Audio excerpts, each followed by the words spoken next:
peuple de Dieu, rendez à l'Éternel gloire et puissance. Rendez à l'Éternel la gloire de son nom. Prosternez-vous devant l'Éternel avec des ornements sacrés. La voix de l'Éternel retentit sur les eaux. Le Dieu de gloire fait gronder le tonnerre. L'Éternel est sur les grandes eaux. La voix de l'Éternel avec puissance. La voix de l'Éternel avec majesté. La voix de l'Éternel brise les cèdres. L'Éternel brise les cèdres du Liban. Il les fait bondir comme un veau. Le Liban et le Sirion comme un jeune buffle. La voix de l'Éternel fait jaillir des flammes de feu. La voix de l'Éternel fait trembler le désert. L'Éternel fait trembler le désert de Kadesh. La voix de l'Éternel fait enfanter les biches. Elle dépouille les forêts. Et dans son palais, tous s'écrient « Gloire !» L'Éternel siégeait lors du déluge. L'Éternel siège en roi pour toujours. L'Éternel donnera la puissance à son peuple. L'Éternel bénira son peuple dans la paix. Amen. Voilà mon tour de vous dire bonjour. C'est avec beaucoup de joie que je vous propose de méditer ce magnifique psaume qu'Emma vient de nous lire. Je vous propose juste d'ouvrir, de garder vos Bibles ouvertes. Là, voilà, je perds la page avec mon marque-page pourtant. L'idée, c'est de pouvoir lire et méditer ce texte de manière à ce qu'il puisse nous encourager dans la marche avec Dieu, dans la connaissance du Dieu de la Bible, du Dieu de Jésus-Christ. Et merci beaucoup, Jonathan, pour ce que tu nous as fait découvrir de son Fils Jésus-Christ qui nous montre qui est ce Dieu-là. Avant d'aller plus loin, je vous invite à prier. Notre Dieu, notre Père, nous te remercions parce que tu es le Dieu fidèle qui parle et ta parole fidèle remplit nos cœurs lorsque nous l'écoutons avec confiance en nous laissant faire par ton Saint-Esprit. Et c'est ce que nous voulons te demander, Seigneur, donne-nous et apprends-nous à te laisser faire et à nous laisser faire. Nous te faisons confiance que en faisant cela, tu vas nous recentrer sur toi, nous décentrer de nous-mêmes, nous sauver des dangers que nous courons pour nous faire marcher avec toi jusqu'au jour où nous te verrons face à face. Nous te prions que tu fasses ton œuvre en nous maintenant pour ta gloire dans nos vies. Amen. Paul dit une affirmation, l'apôtre Paul dans le Nouveau Testament dit une affirmation assez choc, mais qui est essentielle pour nous d'avoir en tête, c'est « tous ont péché et sont privés de la gloire de Dieu ». Le péché dans la Bible, c'est bien sûr le mal qu'on peut produire, qu'on peut penser, qu'on peut faire, mais c'est d'abord à la racine le choix qu'on fait de vivre et de faire notre vie sans Dieu. Et faire notre vie sans le Dieu vivant, c'est le péché par excellence. Et c'est la raison pour laquelle tous ont péché et sont privés de la gloire de Dieu. C'est la raison pour laquelle on ne peut pas voir Dieu dans sa gloire. C'est la conséquence de la révolte des hommes contre Dieu. Dans la Bible commence par une très belle symphonie, majestueuse, une très belle musique qui nous dit la beauté de Dieu dans laquelle Adam et Ève, nos aïeux, il y a très longtemps, vivaient. Ils vivaient dans cette harmonie parfaite où tout dans la nature s'écriait gloire à Dieu. Et tout dans la relation entre Dieu et Adam et Ève, les premiers hommes, disait gloire à Dieu. Tout était beau et dans l'harmonie. Il n'y avait pas ce bug-là et il n'y avait pas la mort. Jusqu'au moment où le tentateur, le diable, a dit aux hommes, en fait, il vous manque quelque chose. Vous n'êtes pas Dieu. Et si jamais vous vous révoltez contre Dieu, vous serez vous-même Dieu, vous serez calife à la place du calife, roi à la place du roi, et là, vous serez vraiment, vraiment glorieux, vous serez vraiment dans la vie telle qu'elle devrait être, sans ce Dieu-là, et non pas avec lui. Indépendant de ce Dieu-là et non pas dépendant de ce Dieu-là, vous serez comme des dieux. On a dans l'histoire du coup 2 personnes, et puis 4 personnes, et puis leur descendance, et puis aujourd'hui 8 milliards de personnes qui veulent devenir Dieu. Ça fait 8 milliards de concurrents pour un seul trône. C'est chaud. 8 milliards de personnes qui veulent avoir la gloire pour eux-mêmes. 8 milliards de personnes qui veulent être le centre du monde. Et ça s'exprime de tellement de manières différentes dans notre vie. La gloire collective, avec les idées, dans la société, entre les pays, les guerres dont on a parlé dans notre prière ensemble. Ces situations-là où on voit qu'en fait, il y a un conflit de personnes qui veulent la primeur ou qui veulent prendre le dessus, qui veulent gagner au-dessus des autres, qui veulent avoir la gloire pour eux-mêmes au-dessus des autres. C'est aussi la gloire idéologique. Dans un contexte où on pense que l'homme a un bon fond, alors on veut voir des idées dominer le monde. Alors nous, on est très fort pour ça en Occident. La gloire de l'Occident, c'est d'être la bonne nouvelle pour toutes les nations. Et tout ce que l'Occident pense, tout ce que la France post-chrétienne pense, le monde entier devrait y croire, parce que c'est ça la gloire de l'homme, c'est qu'on devienne tous des hommes occidentaux qui ont tout compris sur la vie. Il y a ce désir d'être dans la gloire, d'être dans la domination, d'être au-dessus de toute chose. Et donc, ça s'exprime d'une manière collective. Et évidemment, ça s'exprime d'une manière personnelle. La gloire personnelle. La volonté de prendre le dessus dans nos relations. En amitié, dans nos couples et nos familles, dans nos foyers, mais aussi au travail, et même dans le ministère chrétien. Il y a des concurrences où il y a ces relents de recherche de gloire pour nous-mêmes. Vous savez, ce sentiment où on a eu raison, on a pris le dessus, on a une discussion et c'est nous, et c'est notre avis qui a pris le dessus. Mais c'est toujours le même petit résidu de désir de gloire, de désir d'être Dieu, de désir d'être le centre, de désir d'être nous-mêmes assis sur le trône et d'être là celui qui reçoit la gloire. Avec tous les dégâts que ça occasionne. Le monde est ravagé par le fait qu'on a 8 milliards environ, j'ai pas fait le compte ce matin, de personnes qui veulent prendre le dessus. Mais voilà la surprise de Dieu, parce que Dieu, ce qu'il pourrait faire, ce qu'il aurait pu faire, et ce qu'il aurait pu faire depuis longtemps, c'est que par rapport à ces petits êtres qui sont assez insignifiants dans l'univers, et même sur le monde, il aurait pu en finir avec cette révolte-là. Il aurait pu arrêter les frais. Il aurait pu dire vous voulez voler la gloire qui m'appartient, alors je vais en finir parce que c'est pas juste de vouloir cette gloire pour vous-même.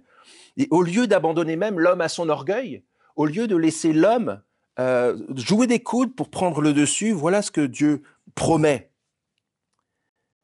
C'est une citation du prophète Habakkuk dans l'Ancien Testament. Dieu promet que la gloire, la terre sera remplie de la connaissance de la gloire de l'Éternel, comme les eaux recouvrent le fond des mers. Et quand bien même on serait en train, nous, d'être des voleurs de gloire, de prendre la gloire de Dieu pour nous-mêmes, de vouloir régner à la place de Dieu et d'être roi à la place du roi et calife à la place du calife, Dieu, au lieu de nous détruire, Dieu, au lieu de nous livrer à notre propre gloire qui fait des ravages parce qu'on est tout le temps en train de jouer des coudes les uns avec les autres, Dieu promet que sa gloire va remplir un jour de nouveau la terre.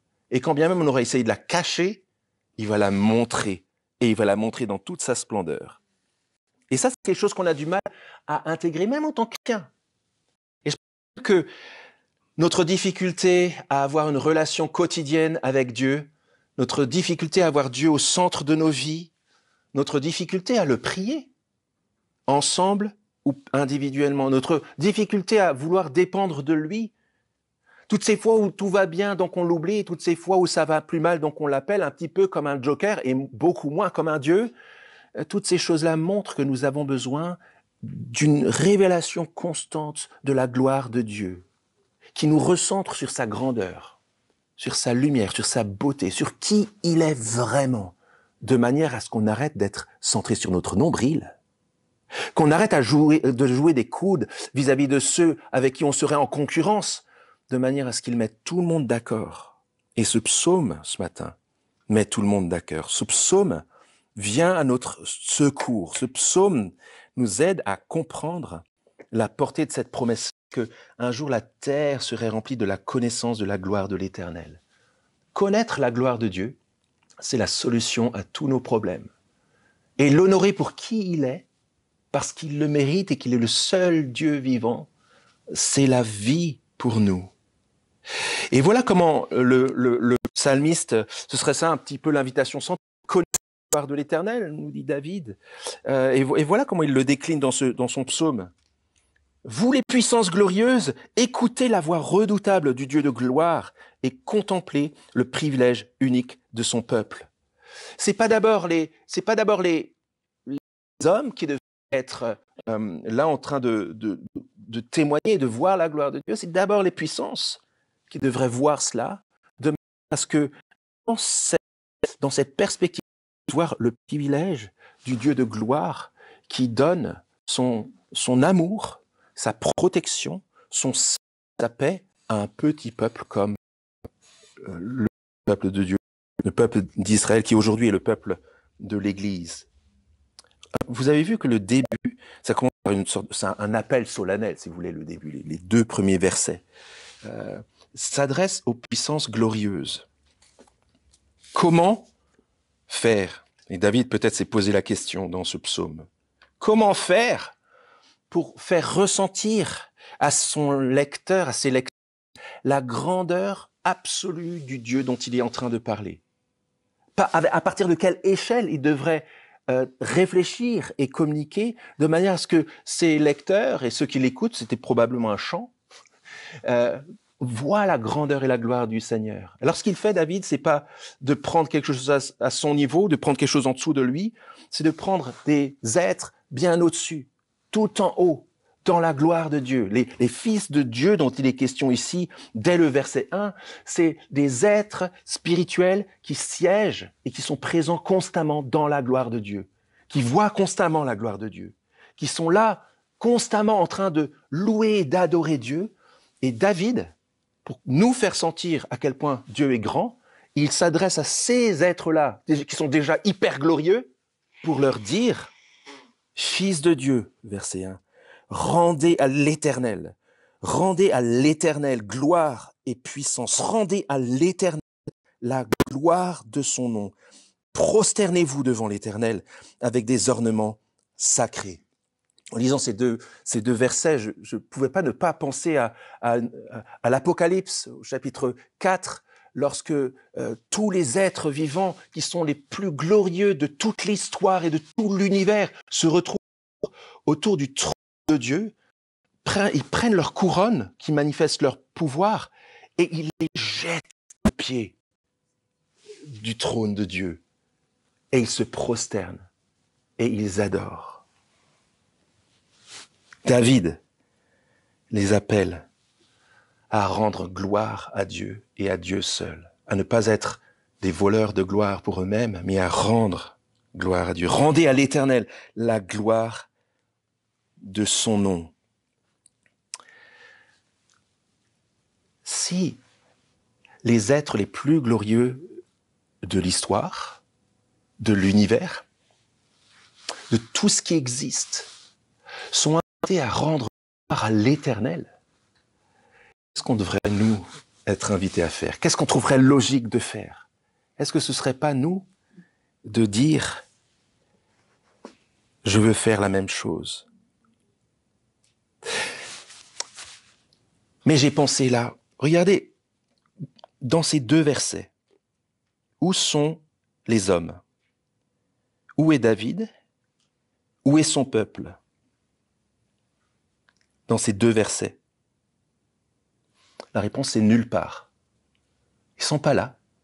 C'est juste des êtres déjà XXXL glorieux qui rendent gloire à l'Éternel qui est plein de gloire, le seul qui a toute la gloire qu'il faut. Et là, ce que fait David, c'est de nous rendre un petit peu tremblants et peut-être où on sent une forme d'inadéquation en se disant « Si moi j'étais là, je serais où ?» quoi. C'est un petit peu comme, tu sais, les petits bonhommes dans Google Maps Street View que tu prends et que tu peux déposer sur la carte et puis ça te met au milieu de la rue. Et ben c'est comme si là, David faisait ça pour nous et puis nous déposait au milieu d'autorités hyper glorieuses du monde qui sont en train de rendre gloire à un chef encore plus glorieux. Et puis nous, on se retrouve là au milieu, lâchés au milieu, avec style jeans avec des trous et puis un t-shirt, et puis on est là avec une coupe de champagne et puis un petit four qu'on a pris dans un coin, et tout le monde se retourne vers nous, on fait « Oh oh, là, je crois que je suis pas bien à ma place ». Il y a un peu ce sentiment-là dans ces deux versets. Dans ces deux versets, ce sentiment que ce lieu est si glorieux, si grand, que nous pourrions peut-être trouver notre place. Littéralement, tu sais pas où te mettre dans ces deux versets. Tellement ce lieu est grand, et pur, et glorieux. Qu'est-ce que c'est la gloire? On parle de la gloire de Dieu, et on en parlera un peu plus tard encore. On en parlera partout dans ce psaume. La gloire de Dieu, c'est tout simplement la grandeur de sa réputation. Le terme en hébreu qui est utilisé pour parler de la gloire de Dieu, c'est l'idée du poids. C'est le même mot. Et ça, c'est utile parce que, sans faire trop de jeu de mots avec les mots, l'idée que la gloire de Dieu, c'est tout le poids de la réputation de Dieu dans l'univers, ça nous aide beaucoup à voir. Combien tu pèses, Sam? Combien tu pèses, Étienne? Et Méline? Pas au niveau du poids de corps, mais au niveau de la réputation, au niveau de la respectabilité, au niveau de combien les gens nous devraient du respect. Combien on pèse? Pas beaucoup. Notre gloire est toute petite. La gloire de Dieu, c'est le poids de son honneur et de sa réputation dans tout l'univers. Et la gloire de Dieu est aussi grande que tout l'honneur qui lui est dû et que tout le poids qu'il pèse dans l'univers. Et c'est ça que les autorités doivent reconnaître. Et c'est face à cette gloire-là, à cet honneur-là, à cette sainteté-là, à cette pureté-là qu'on se retrouve là un petit peu comme des intrus. Un petit peu comme le prophète Ésaïe qui se retrouve dans la présence de Dieu. Juste en vision, c'est déjà pas mal. Et puis, dans le temple de son époque, dans le lieu où habitait Dieu de son époque, il y a juste une partie du manteau de Dieu qui remplit le temple. Et puis, il y a des séraphins qui crient « Saint, Saint, Saint est l'Éternel, le Dieu des armées, la terre est remplie de sa gloire. » Et le prophète Ésaïe qui dit « Malheur à moi, parce que je suis un homme pécheur et que j'habite au milieu d'un peuple pécheur et mes yeux ont vu l'Éternel, le Dieu de gloire. » Et après, on va le voir, le Seigneur le couvre, le protège et lui pardonne toute sa faute. Mais vous voyez ce sentiment d'Ésaïe? Il est témoin de la gloire du Seigneur et se dit, mais qu'est-ce que je fais là comme le petit bonhomme de Google Street View, parachuté au milieu d'un endroit où il ne devrait pas être. Ce qu'il y a, c'est que David ne s'arrête pas là, et c'est déjà pas mal, pour nous faire ressentir la grandeur de la gloire de Dieu, des êtres déjà XXXL glorieux qui adorent le Dieu de gloire dans toute sa splendeur. Mais il les invite, ces puissances, à contempler aussi comment ce Dieu-là exprime sa gloire sur la terre. C'est ce qu'il fait à partir du verset 3. Vous, les puissances glorieuses, écoutez la voix redoutable du Dieu de gloire. Pourquoi on peut le tourner comme cela? Parce que ce que David fait là, il aurait plusieurs options, je pense, mais ce que David fait là, c'est qu'il attire l'attention de ces êtres glorieux, non pas vers le haut, mais aussi vers ce que Dieu fait vers le bas. Dieu fait voir sa gloire dans ce que sa voix provoque sur la terre. Vous avez remarqué la répétition? Verset 3, la voix de l'Éternel. Verset 4, la voix de l'Éternel. Verset 4, la voix de l'Éternel. Verset 5, la voix de l'Éternel. Verset 7, la voix de l'Éternel. Verset 8, la voix de l'Éternel. Verset 9, la voix de l'Éternel. Et Dieu fait connaître le poids d'honneur et de respectabilité qu'il a dans tout l'univers sur le monde par la voix qu'il fait entendre. Et regardez ce que provoque sa voix pour qu'on en ait un petit aperçu. Verset 3, la voix de l'Éternel retentit sur les eaux. Vous savez, ces eaux qu'on ne peut pas maîtriser, il y a encore eu des inondations en Espagne cette semaine. Ces eaux qu'on ne peut pas maîtriser, sa voix retentit au-dessus. Le Dieu de gloire fait gronder le tonnerre. Vous savez, ce tonnerre qu'on ne peut pas maîtriser. Verset 4, la voix de l'Éternel avec puissance et la voix de l'Éternel avec majesté. De la même manière que Dieu, dans toute sa gloire dans le ciel, est puissant et majestueux, sa voix est puissante et majestueuse. Et c'était super, Jonathan, que tu nous fasses entrevoir comment il manifeste sa gloire dans la personne de Jésus, au moment où cette même voix retentit pour ressusciter un homme. C'est cette même voix, c'est la voix de Dieu capable de maîtriser ce que nous ne pouvons pas maîtriser. La voix de l'Éternel, verset 5, brise les cèdres, les arbres les plus majestueux du Liban, les arbres les plus nobles du Liban de l'époque. La voix de l'Éternel, verset 7, fait jaillir des flammes de feu. On voit ce que donne le feu dans la région de Marseille, dans la région de Narbonne. On voit à quel point c'est dur de le maîtriser. La voix de l'Éternel maîtrise ce qu'on ne peut pas maîtriser, y compris dans le feu. La voix de l'Éternel fait trembler le désert. L'Éternel fait trembler le désert de Kadesh. Et là, du nord au Liban jusqu'au sud, dans le désert du sud d'Israël de l'époque, la voix de l'Éternel agit. La voix de l'Éternel, qui est capable de faire aussi, comme le dit le verset suivant, enfanter des biches, donc des toutes petites choses, est capable de maîtriser ce qu'on ne peut pas maîtriser. En résumé, en haut, en bas, à droite, à gauche, partout, verset 9, deuxième partie, tout dans son palais s'écrie gloire. Gloire à Dieu. Gloire à Dieu qui fait retentir sa voix glorieuse. Gloire au Dieu souverain qui fait connaître sa voix souveraine et qui maîtrise ce qu'on ne peut pas maîtriser. Gloire à celui qui siège sur son trône et gloire à celui qui domine sur la terre et qui fait connaître son règne dans et par sa voix. Et je vous repose la question. Nous, dans ces versets 3 à 9, on est où là-dedans? Et je pense encore nulle part. David est encore en train d'appeler à témoin les êtres glorieux du verset 1, les fils de Dieu. Mais nous, qu'est-ce qu'on fait là-dedans? Qu'est-ce qu'on maîtrise là-dessus? Est-ce qu'on serait au milieu des grandes eaux qui se déchaînent? Est-ce qu'on serait au milieu d'un incendie qui ravage toute une région? Est-ce qu'on serait en train de courir dans la campagne, en race campagne, alors qu'il y a des éclairs, du tonnerre? On peut pas faire ça. On maîtrise pas. On est dépassé par cette gloire-là et par cette voix-là qui produit ces choses-là. Comment résister à la voix de l'Éternel? Qui peut tenir dans la tempête, sous les éclairs? Qui peut tenir? Et c'est là le point de David, je pense. Qui peut tenir dans sa présence glorieuse? Personne. Alors, il y a toujours des blonds dans la vie. Vous connaissez Gad? Je suis un fan de Gad Elmaleh, qui a toujours son personnage qui maîtrise toujours tout, le blond. Ah non. Et un des exemples qui m'avait frappé, c'est quand lui, il est terrorisé à l'idée de prendre l'avion qui décolle, il a peur. Et puis le blond, il dit ah non, ouais, je vois pourquoi pas, c'est la pression sous les ailes qui fait que l'avion s'envole et voilà, non, je vois pas pourquoi j'aurais peur. Et en fait, c'est le gars qui maîtrise tout et qui maîtrise tout parce qu'il explique tout et qui pense que parce qu'il explique tout, il va être au contrôle de tout. Mais vous voyez comment ça, c'est un grand mensonge. Parce qu'on s'émerveille plus lorsqu'on pense qu'en expliquant tout, on peut tout maîtriser. Ce qu'il y a, c'est que l'Occident, en lisant ce texte-là notamment, l'Occident, en particulier la France, Paris, est plein de blonds.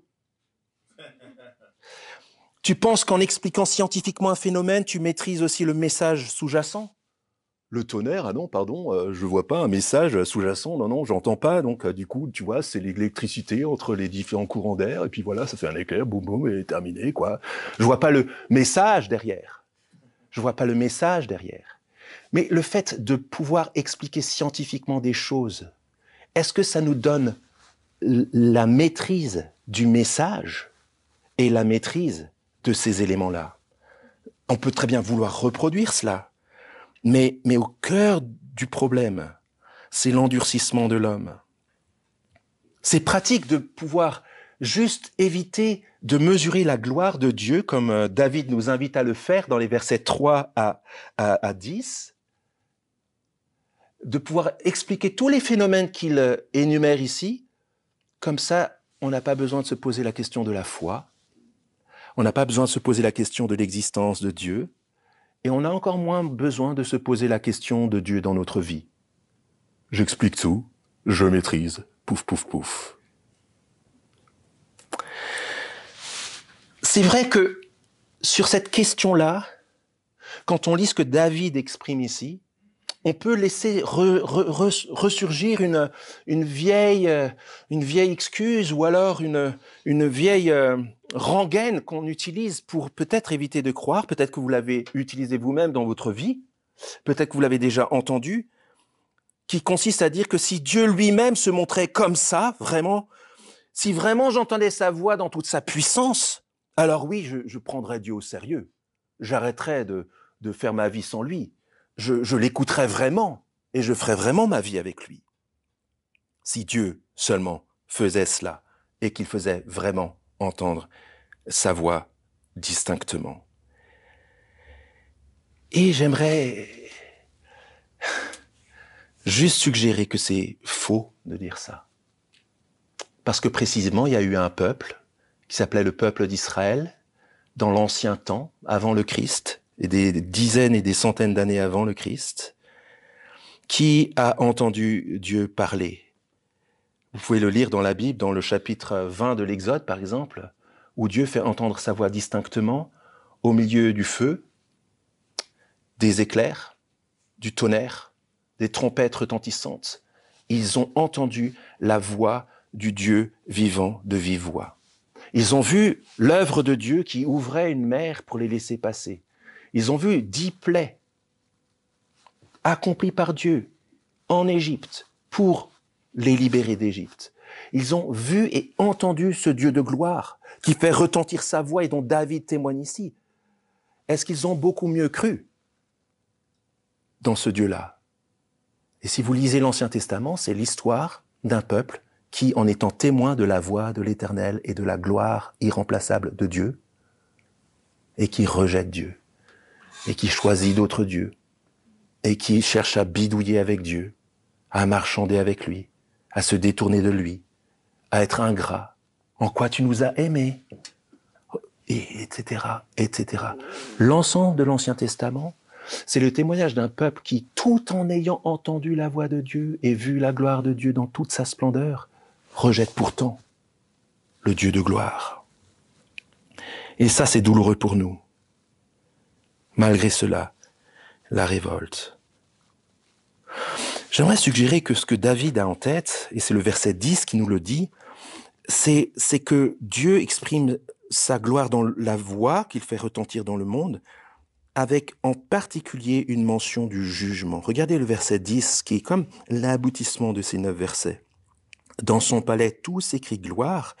L'Éternel siégeait lors du déluge. L'Éternel siège en roi pour toujours. On ne peut pas déboulonner Dieu. On ne peut pas lui voler sa gloire. On peut avoir l'impression de le faire. On peut donner l'impression qu'on se débarrasse de lui. Mais le Seigneur règne et le Seigneur juge. Il est le juge qui ne descend pas de son siège de roi et de juge. Il est celui qui fait entendre sa voix dans l'univers pour qu'on le craigne et qu'on se dise, on ne peut pas traiter ce Dieu-là n'importe comment. On doit le traiter comme le Dieu de gloire à qui appartient pour les siècles des siècles la gloire. C'est une folie de le rejeter. C'est une folie de ne pas le reconnaître dans ses perfections. C'est aussi fou que de courir sous la pluie battante au milieu d'un orage alors que les éclairs tombent dans la plaine en disant « la la la, même pas peur, ouais ouais ouais ». C'est aussi fou que ça.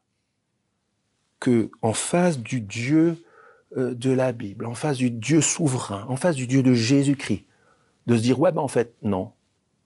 En fait, ta gloire, non, ma gloire aussi. En fait, tu es Dieu, ouais, mais moi, je suis aussi Dieu de ma vie, je fais ce que je veux. » C'est aussi fou de faire cela. Et Dieu, comme il l'a fait au déluge, le fera un jour. Il nous demandera des comptes sur si oui ou non nous lui avons rendu gloire, la gloire qui lui est due, la gloire qui lui revient. Parce que dans son palais, verset 9, tout s'écrit gloire. Et il est juste que dans l'univers entier, tout s'écrit gloire. Il est normal que dans nos vies, tout s'écrit gloire. Face au Dieu de gloire, voilà où on est. On se posait la question avant, où on est. On n'est pas dans la cour des fils de Dieu, on n'est pas au milieu des éclairs. On est là, nous, rebelles, fous, seuls et sans défense, face au juste jugement de Dieu. Le Seigneur règne et siège en roi pour toujours. Mais c'est là qu'intervient la surprise du psaume. Je devrais intervenir peut-être en disant, c'est là qu'intervient la surprise du psaume. C'est le dernier verset. Le dernier verset tombe comme une vraie surprise. Le Seigneur est glorieux, il est présent, et David invite les puissances à le reconnaître dans toute sa gloire. Il invite les puissances à voir comment Dieu exprime sa voix, sa souveraineté, sa gloire par tous les éléments qu'il maîtrise dans le monde, par son jugement aussi. Mais ce dernier verset est une promesse glorieuse, parce que les puissances glorieuses sont invitées à écouter la voix redoutable du Dieu de gloire et de contempler le privilège unique de son peuple. C'est une vraie surprise. Comment c'est possible que ce Dieu de gloire, saint, saint, saint, parfait, soit aussi celui qui prenne comme ça soin de son peuple, qui pourtant ne le mérite pas? Est-ce qu'on vaut mieux que le peuple d'Israël qui a été témoin de la gloire de Dieu, mais qui a sans arrêt rejeté Dieu? Non. Et pourtant, verset 11, les puissances sont invitées à voir ce que Dieu fait pour son peuple. Verset 11, l'Éternel donnera la puissance à son peuple. L'Éternel bénira son peuple dans la paix. Qu'est-ce qu'on devrait dire de ça? D'où vient ce verset 11? Qu'est-ce qui l'inspire? Qu'est-ce qui pousse Dieu, glorieux à qui seul revient toute la gloire de l'univers, de traiter comme ça des hommes et des femmes qui font partie d'un peuple qui sont des voleurs de gloire?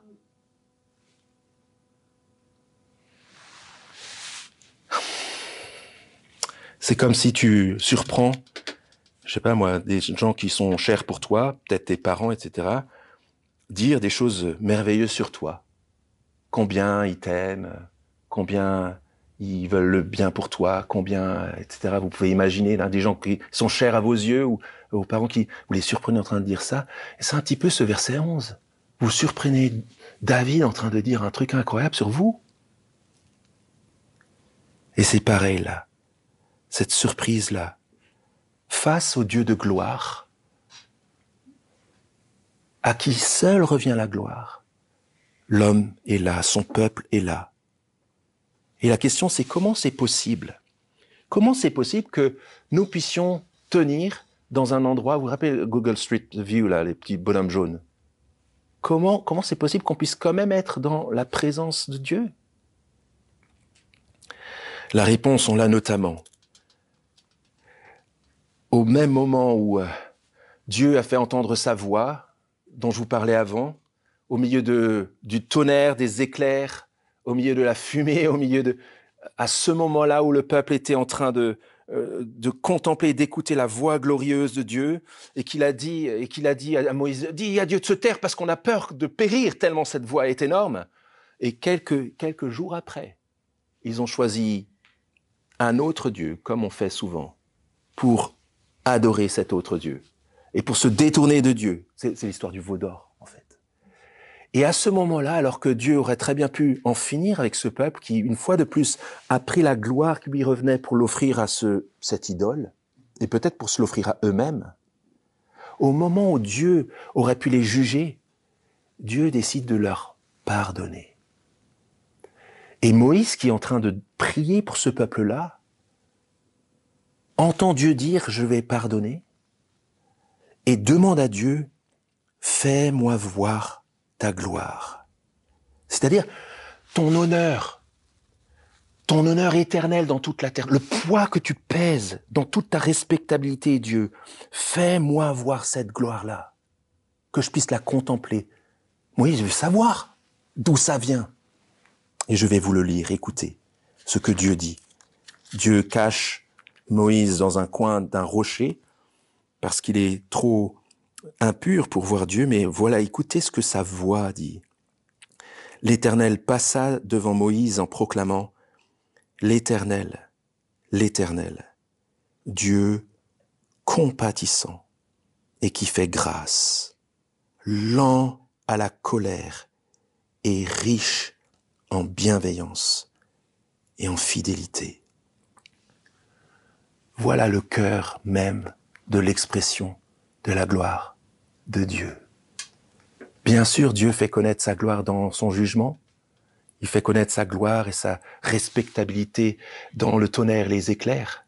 Mais ultimement, il fait connaître sa gloire dans son pardon, dans la grâce qu'il offre aux humains qu'il a créés et qui le rejettent. Voilà le cœur du caractère et de la personne de Dieu. C'est lui notre Dieu et c'est pour ça que nous pouvons tenir dans sa gloire et dans sa présence alors que nous ne devrions pas. Les petits bonhommes jaunes. Quel privilège et quelle grâce. L'expression même de la gloire de Dieu, c'est la grâce de Dieu. Et glorifier Dieu dans nos vies, c'est de vivre sous l'effet de sa grâce et de vivre sa grâce les uns en direction des autres. Connaissez la gloire de l'Éternel. Lorsque le prophète Habakkuk promet que la gloire de l'Éternel va remplir la terre, c'est ce qui se passe par les églises qui se multiplient et les disciples qui se multiplient de Jésus-Christ et qui sont au bénéfice de cette grâce-là et qui proclament cette grâce-là, qui vivent cette grâce-là entre eux, qui la donnent autour d'eux, qui la vivent dans leur foyer, dans leur couple, dans leur famille, dans leur travail. Et c'est ainsi que la gloire de Dieu remplit les océans, remplit la terre comme la mer remplit le fond des océans. C'est comme ça que Dieu remplit la terre de sa gloire, en faisant connaître sa grâce.